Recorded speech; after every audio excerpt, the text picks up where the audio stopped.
Hello everyone. So today we are going to do what I call mother of all problems. Okay, it's a pretty difficult problem, and once you solve this one problem together with superposition principle, you have solved all problems. Okay, in electricity and magnetism. And so because this is such a pivotal problem, it's not an easy problem to solve.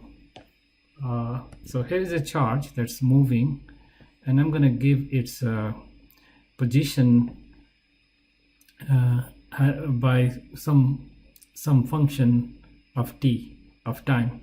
So here we have one frame. We're not moving frame to frame, just one frame, and that frame is given like that, right? So from there you can get the velocity components, you can get acceleration component, and so on and so forth. You don't need more than acceleration, it turns out. Okay, so we want to know what's the electric field will be here when the charge is moving along this. So and what the magnetic field will be here. You know that when charge is moving at a constant velocity, we have done that problem in a previous video. So if the charge was say we're just moving along the x-axis, say if the charge was moving at a constant v, then that problem is already done. Okay, and it's done by simply doing the problem in a frame where the charge is at rest and then transforming into other frame. Okay, now if the charge is moving with not a constant velocity but arbitrary velocity, kind of like this, and has a acceleration, you don't have that trick anymore to get the electric and magnetic field. Even for this, in this frame, you had not only electric field, but you also had magnetic field. For instance, I'll tell you, let's see, erase that. That's not the case for us. So suppose you wanted to guess, say you guess that, oh, over here, then I need to know this distance. So let's call it r tilde, okay? And then I'll guess that electric field, at least in the electric field will be in that direction if this is positive charge, and its magnitude will be q over 4 pi epsilon naught 1 over r hat square, r tilde, let's call it tilde square. You guess that, and that would be totally wrong. Okay, so there are a lot of wrong things you can guess here. Let me answer is very complicated. I'm going to write the answer out, and then we'll try to see how we can get to that answer. Okay, so I just wrote down the answer from my notes. So electric field is this nasty thing over here, and magnetic field is actually just coming from electric field. You can write it as this very simple formula in the end.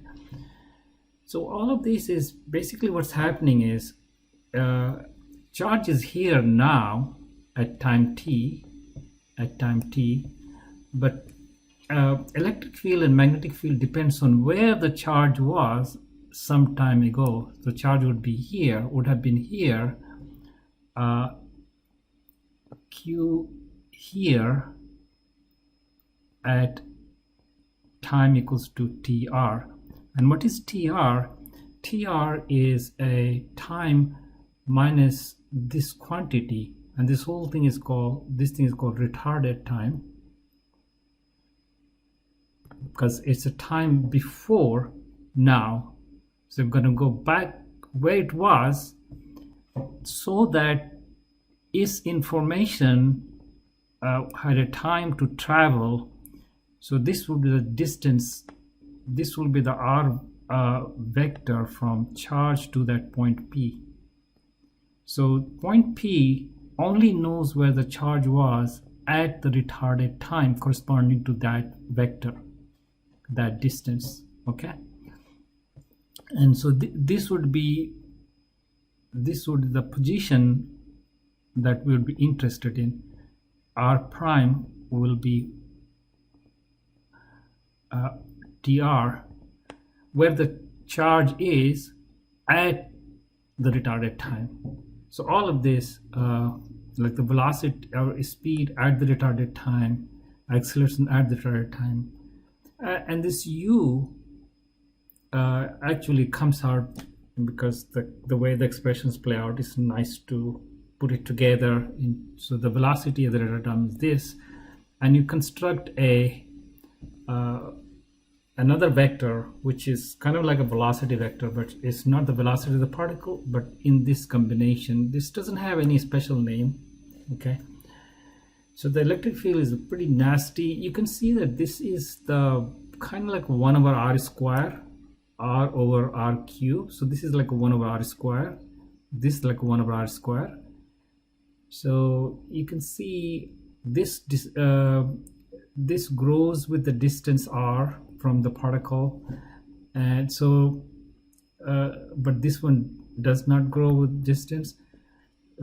So in a very far away place, this term will dominate. Or suppose you had a steady particle, its acceleration was 0, then this will go away and you're just left with this, with that, and that will be the answer. So this has the answer from our previous problem. So if we said, okay, if acceleration was 0, okay, then I'll have just in that case I will be just looking at this part, and that will be the answer that we got. You just have to work it out a little bit more algebra, but you can actually get that, you know. Okay, so how do we get this answer? So how do we get this formula and this formula for electric and magnetic field? Okay, turns out it's helpful to work in electric potential and a vector potential. So we have to take a detour and write out Maxwell's equations and work in potentials. And when you solve potentials, we are going to be able to deduce electric and magnetic field. So the potentials are electric field is written as minus del electric potential minus a vector potential, and vector and B is del cross B. So instead of working on these guys directly, we solve for this is A. We solve for V and A, and we'll see how going over there makes it easier to solve. Okay, I'm going to erase all of this, and then we'll do a whole bunch of algebra today. It's because this is you can see you're going to learn a lot of very fundamental ideas in electricity and magnetism. Okay, so here are the laws of electricity and magnetism, and you can say force on some charge Q equals to Q times electric field where the Q is located plus velocity of the Q, its velocity, B. So this kind of completes description of electricity and magnetism and its influence on the charges, right? So it's in the integral form. This is called Gauss's law, and sometimes called Gauss law of electric field, because there's a similar law with a 0 on the right side for magnetic field, and Faraday law, which is the regular Faraday law, but you can say Faraday law for electric field. And this other law is called Ampere's law, and this you can say that these are like closed surface. These are closed surface. This is an open surface, that's why I wrote down SO, and this is so this is oriented, so it has a particular direction n hat that depends on which way this is flowing. So this is oriented, Similarly, so this is oriented, and this is also oriented surface. This is not closed surface, unlike over here. Okay, so these are integral form. We can convert this integral form by dividing this guy by how much volume is enclosed inside there. So if I had a surface some point here, and this is S closed, so inside the volume is delta V, and we divide both by delta V, and then take limit delta V goes to 0. So do the same here. Over here I'm going to do a little bit differently. So over here you have a loop like this, and so that some point is P here, the point is P here, and this area is delta A. So we divide by 1 over delta A both sides, divide by 1 over delta A both sides, and then take a limit delta A goes to 0, limit delta A goes to 0. So this way we can convert this to, instead of an integral form, we can convert that to a differential. And from this we get del dot E, and this will charge density rho over epsilon naught, and this gives me del dot B equal to 0, and this gives me del cross A equals minus d dt B. This is now partial derivative because B can be a function of x, y, z, and t, and this will be del cross E, on the left side, del cross B equals to so this will 1 over delta A, 1 over delta A, delta A, and the limit delta A goes to 0, and this turns into a J, mu naught J, charge density plus at that particular point plus mu naught epsilon naught d dt E. So this particular term, like this one is regular current, so for this much term, this is called Maxwell current, and so sometimes the it's called Ampere Maxwell law also. Okay, okay, so this is called point form. So this is equivalent. These are equivalent descriptions. So this is called point form, point or differential form. And differential form are really good for working out algebra or calculation with that. Okay, for instance, from here right away you can say that I can write this. I can write that there exists some A so that B is equal to del cross A, because when I plug this in here, identically del of any del cross A equal to 0.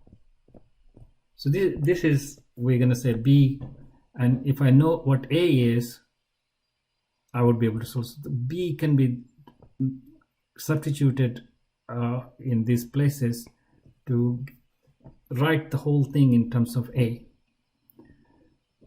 Okay, so when you write del cross E, just becomes minus d dt del cross A. So this becomes that, and you can see that you can try to bring all this here. You have a del cross E plus d dA dt equal to 0. So this is just simply algebra. So this can be identically satisfied this can be satisfied if this were del of any quantity, say v, and plug in there, then del cross of del of v equal to be 0. But for purposes of notation, instead of del v, we use what is negative of it. So negative of it. So now you can see the E will be minus del V minus dA dt. So we find E here, and we find E there, and of course E here. So writing B this way and E this way, we need to solve for V and A instead. V is a scalar, but A is a vector, so we need to solve 4 quantities, right? Originally you have a 3 of this and you have a 3 of that. So originally you had a 6 quantities which satisfies these guys, but we need to solve for 4 quantities, 1 of this and 3 of this. So it seemed like a simplification, but actually it becomes a much more complicated affair. When you plug into it, you get a really nasty equations. And let me see what A and V will satisfy. And you will see that A and V have some redundancies. They're called gauge freedoms. Okay, so after a lot of algebra, you come to this 4 equations. This is 3 equations, one for each of the components of A, AX, AY, AZ, right? And this is 1. But B is this way and E is that way, right? So once we solve this, we should be able to get that. But this also looks pretty nasty to address that problem at this stage. But you notice that these are electric field, magnetic field, and electric field as the one that's observable. These guys are coming up for a ride like a mathematical thing. It turns out quantum mechanics will show that these are real, and they are kind of derived quantities from these. But we are not doing quantum. In classical world, these guys are real, and they are just mathematical constructions. Okay. So you notice that if I plug in a different A, say A prime related to A this way, and V at the same time we plug in V prime related to V this way. So if you plug in there these 2 equations, you'll see that del A prime is this equation doesn't change. It remains the same in A and A prime. It's the same in both in prime, but A and A prime are not the same. A prime is, this is a function, lambda is some arbitrary function. Lambda is arbitrary function. So the value of this vector is not really unique to determine B, and this, and similarly value of V prime is not unique to determine electric field, you know. So, but these guys are unique. A and B is unique. So there is a little bit of freedom of choosing any arbitrary lambda. So why not choose a lambda that simplifies these equations? You can choose whatever way. So one way to choose lambda would be so that we choose lambda. Let's say choose lambda. So choose lambda so that this is 0. That will have a lot of interesting things. So what kind of lambda will be? So it'll say demand or a restrict lambda. This is right now completely arbitrary. Restrict lambda choice to be such that del dot A plus mu naught epsilon naught dv dt equal to 0, and this is 0 whether a or a prime. So del dot a prime plus mu naught epsilon naught del dv prime dt. So it's 0 no matter which one. So if you demand that, that just says del square lambda minus mu naught epsilon naught d square lambda dt square equal to 0. So it still lambda can be any harmonic function, any function which obeys this equation. Okay, it's still a very large class of things I could choose, and still I'll get the same thing.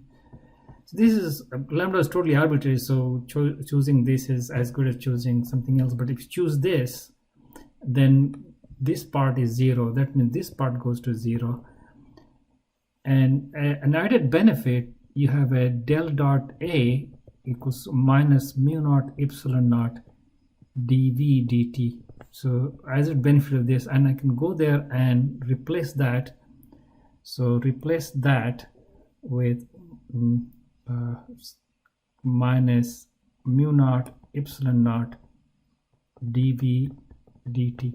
And now these four equations have identical forms. So let me so using this thing, a particular choice of lambda leading to choice of relations between a and b. So choosing this, we have these equations which have similar forms. So if I know how to solve one of them, I know how to solve the other one. And this gauge is called Lorentz gauge.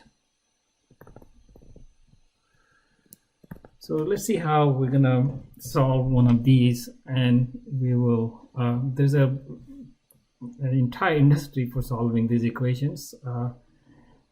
These are inhomogeneous equations because these are sources and these are the fields over here. Okay, so the answer, I'm going to just write it down. For V, it's a inhomogeneous answer. So this is an inhomogeneous wave equation.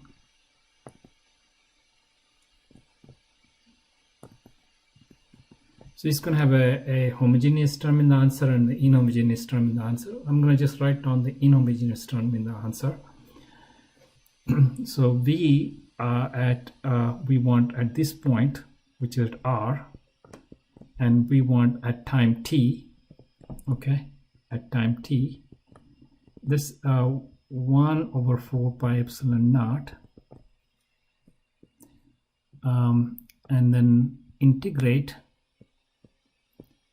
over this volume, let's call it d tau prime. So rho, so how much charge is there? Rho at r prime, but not at t, but an earlier time t. So we need to define so-called retarded time.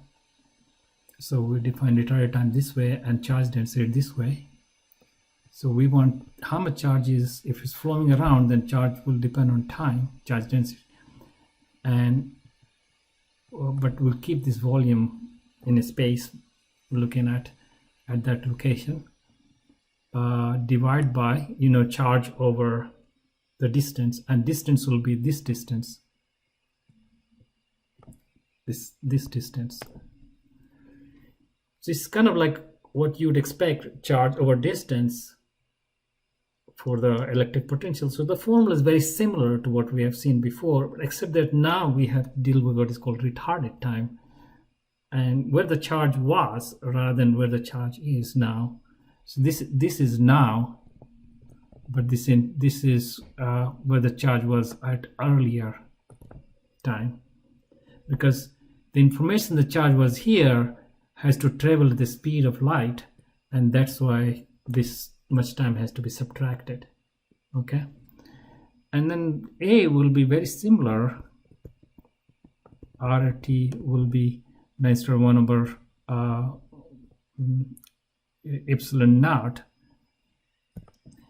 you are going to have mu naught in the numerator, and then just 4 pi will come because of the integrations, and you have a j r prime dr d tau prime. So these are like a formal answers, but we have in our problem a very particular thing. So if I have a point charge, then a rho for a point charge q located at that point, rho will be just a delta function. Is q times delta, a delta of r minus r prime. So it's going to be like that, and I don't want to go into more detail on that because it might take us further away from the mathematical world. I just want to share with you what the answers in the end will be. Okay, so I'm just gonna give you the answer that you would get if you were to plug in rho for a point charge and j for a point charge. You probably know j is basically it's going to be rho v, so you need to figure out what the rho will be, and then you can just plug in there. Okay, rho will be a delta function. It's pretty difficult integral, and if you're starting out, I would say, you know, you're probably better off just using the final answers till you get much further along in your physics. So the final answers are given what is called Lienard-Wiechert potentials, and they take these forms. And you can see that if you get V, then A is just V, except that the velocity that you need is the velocity of the particle at the retarded time and earlier time. Okay, and the direct distance is also, this is like a direct distance from the particle to where I want to look at, but this direct distance is not where the particle is now, but where the particle was some time ago. Okay, and from this vector diagram you can already see that this direct distance will be this vector minus this vector, right? Because this plus this equal to that. So okay, so we are I'm going to use this as a starting point and show you how B will be obtained by doing like a brute force, doing just del cross A, and E will be obtained by minus dV dt, dA dt minus del V. So say take this and do the del V, and take this and do dA dt, and we should get the electric field. All right, let's go through it. Okay, now we are down to a final set of calculations. So our goal is this, that's the goal. So we just copied Lienard-Wiechert potentials, this and this for a point charge, right? And we want to get del V and dA dt in del cross A. So how do we get del V? Let's look at just that first. And you're going to see really nasty set of calculations we'll have to do.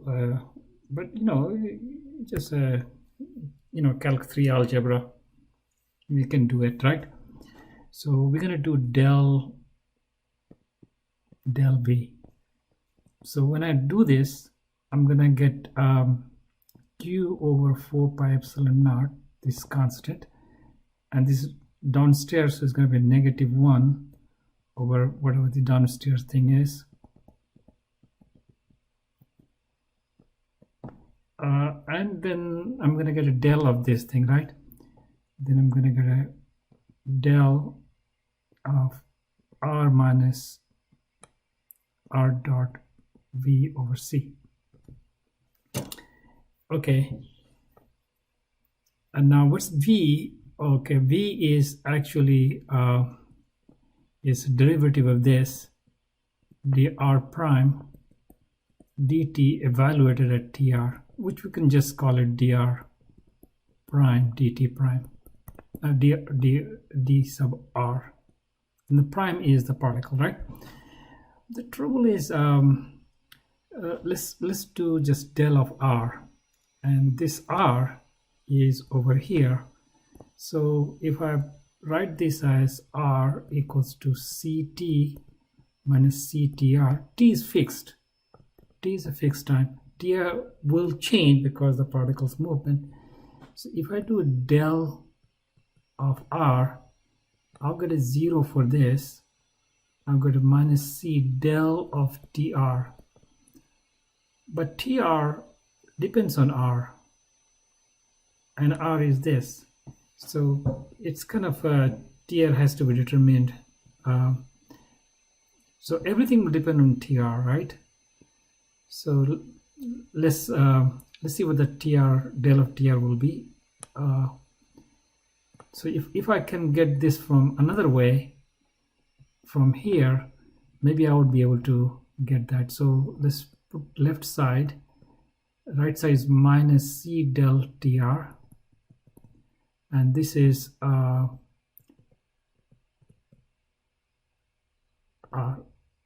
magnitude of that.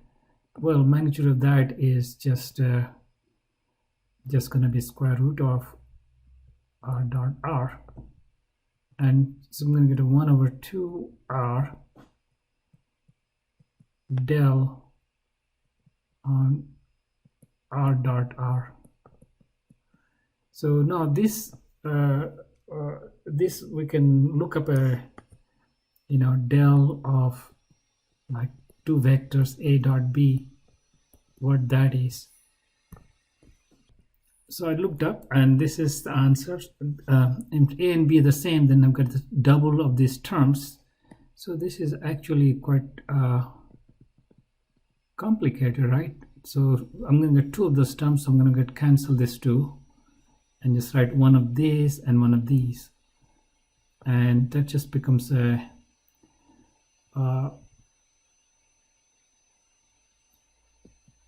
r dot del r plus r cross del of r. So still I'm not getting del of r yet, right? The way we get del of r is let's look at one of these. Okay, so let's look at r dot del of r.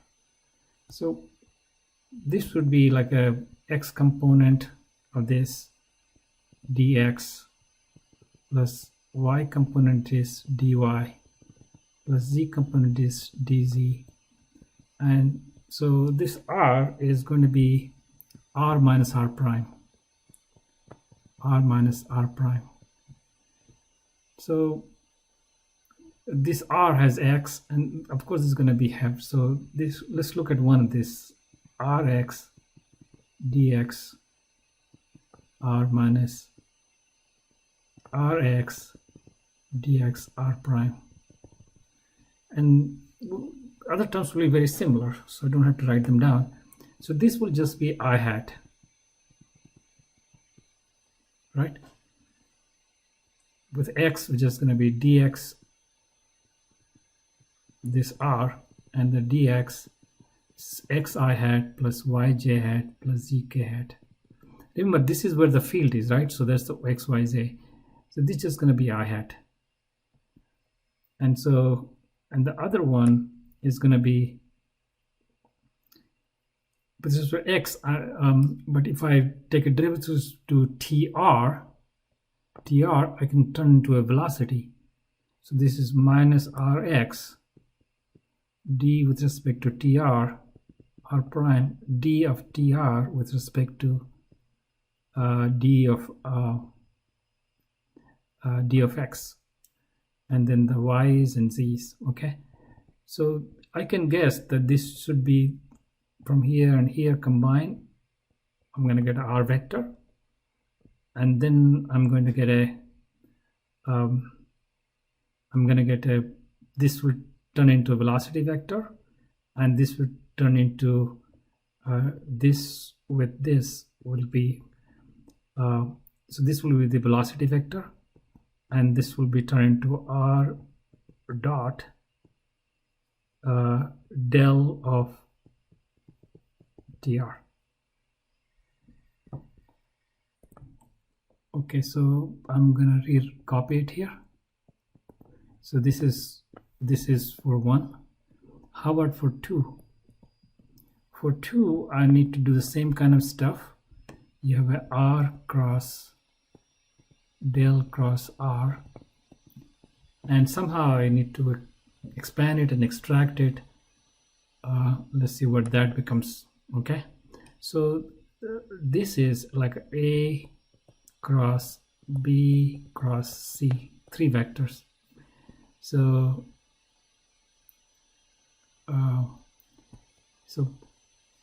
actually one of them is del, a cross del cross b. And I'm gonna gonna change gear now. I'm gonna say what this is first. So if you expand this out, I just expanded over here.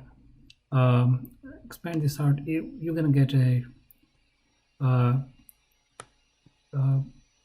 you know, for our x component is gonna be y rz minus dz ry. This with the x components times I hat. And then if you look at this guy is z minus z prime, and y with a z give me 0. So this will give me 0, but this will be dy z prime and so dz y prime, and that's going to be I hat. And then look at here, I can take a retarded time derivative, and so this will turn into the velocity, the z component of the velocity, and then dy of dr, and this is going to be y component velocity, dz of dr, and this is going to be I hat. So you can see that this whole thing is just basically v cross del dr. So this just becomes r cross v cross del dr. And now this thing is like a cross b cross c. So this is just a back cab, right? b a c minus c a b. So use this formula over here and to simplify further. So that's going to be a is this r, b, a is r, so get a b is v, so v and a is r dot del tr, minus c is del tr, and a is r dot v. So that's the b, and that's that. So this is 2 and this is 1, and put together you can see 1 over r is outside. The second term kind of cancels, so this term cancels that term, so this is r minus that, so that's going to be r is going to be vector minus r dot v del dr. Okay, so with combining this with this and bringing on the left side,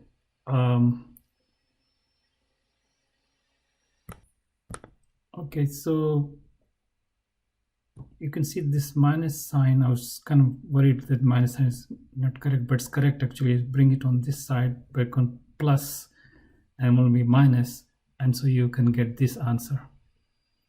So I did a lot of calculation down here, so just actually worth doing. It's an interesting calculation. It's just a lot of algebra, but that's just fun algebra. Okay, so we got delta TR, and so delta R is, so we can write this down. So we got the first term. Now we'll see that everywhere we go, we can have a del of R or del of V, right?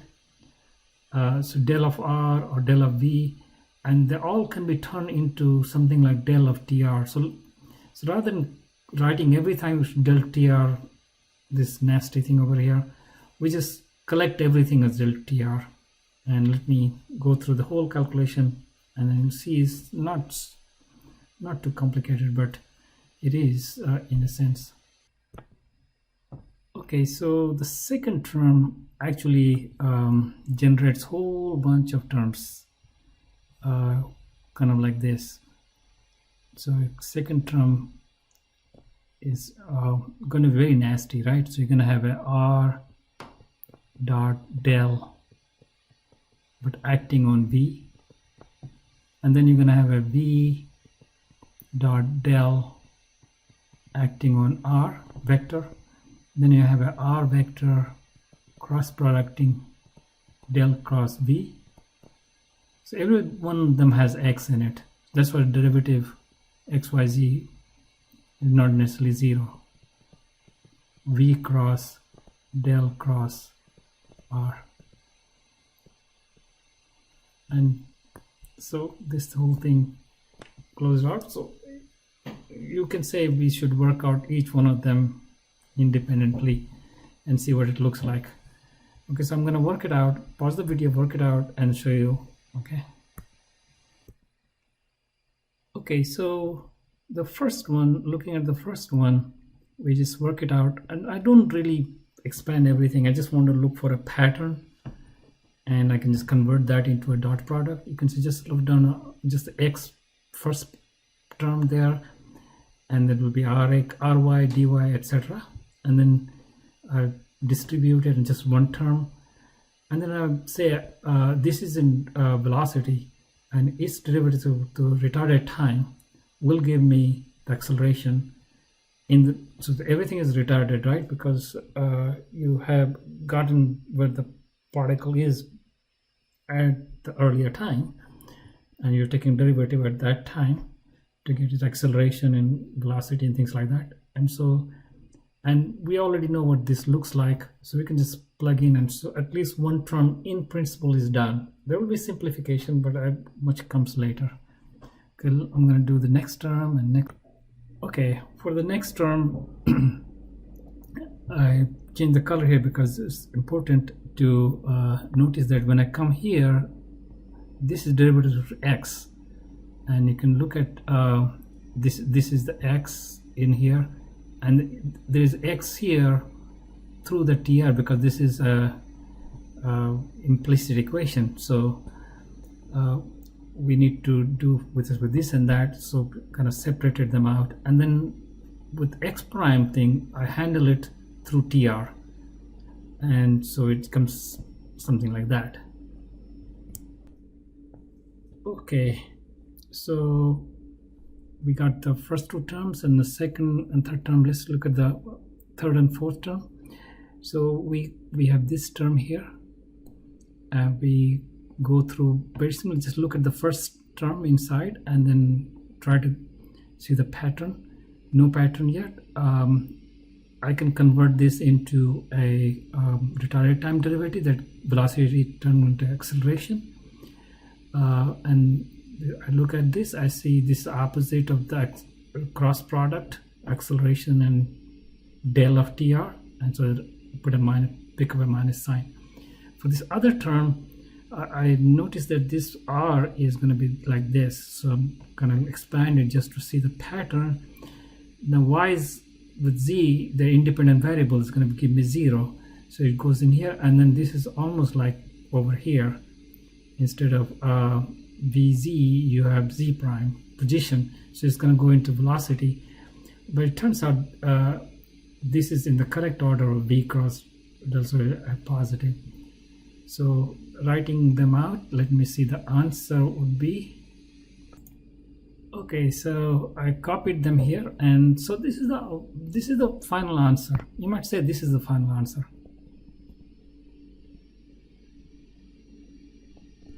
But because there's this triple products here and triple product here, we might be able to simplify it further, you know, using A cross B cross C is back cab, right? Back cab. This is a very important formula to memorize. So I'm going to see if it simplifies further. I don't know offhand, but maybe it's worth a try. I do know because I've done this calculation many times, so I know it simplifies further. Okay, so these are my results, and you can see right away that this term will kill that term, and this nasty term gets killed, got the minus sign here with plus sign here, and quite a bit of simplification takes place. So writing it out, this thing in the front, minus c delta tr minus 1 over c, this thing is, and inside what's left is a v here, v from here, and this from here, which is with a plus sign, r dot a delta tr, and then this term, which is minus v square delta tr. So you can see all the delta trs are all together, and I can simplify it. Okay, so it does simplify. So this whole thing delta v is this, and putting this in here, you can see that I killed that minus sign. C goes down here.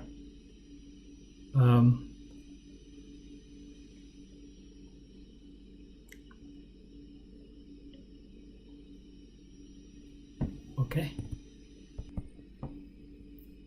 So the answer, the final answer for the v, del dot v, is not that complicated looking. This is very interesting. If you think about it, it's q, and then this c will kill. If I take the c out, I'm going to get a q times c over 4 pi epsilon naught, and the denominator will become rc. This is r dot v square, and then this stuff, which is v plus, let's do it this way, c square minus v square plus r dot acceleration del of tr, and del of tr is this stuff here. So I put it in here, you know, kind of, I've hidden away the complicated stuff, but that's del of v. So this is when we get electric field, we get a minus del of v, a minus dA dt. So I've already shown you a lot of this, and I'm going to stop pretty soon. Remember, A was v over c square del of v. So I don't have to get this. A time derivative of this will be enough, and that's how we can get electric field. So this is just obtained by using already what we got. So A is simply I don't have to do any v at retarded time, c square del of v. That's another hairy calculation. I think you got the idea of how to do these calculations. Maybe you can do it out and check your answers. That's a good practice. You like this kind of stuff, hit the like button and want to subscribe to this channel. This will grow a channel more. I will be now probably transitioning into maybe magnetism. I think at some point we will do radiation and maybe a more mathy subject like that. Okay. Okay, that's it. Take care. Bye.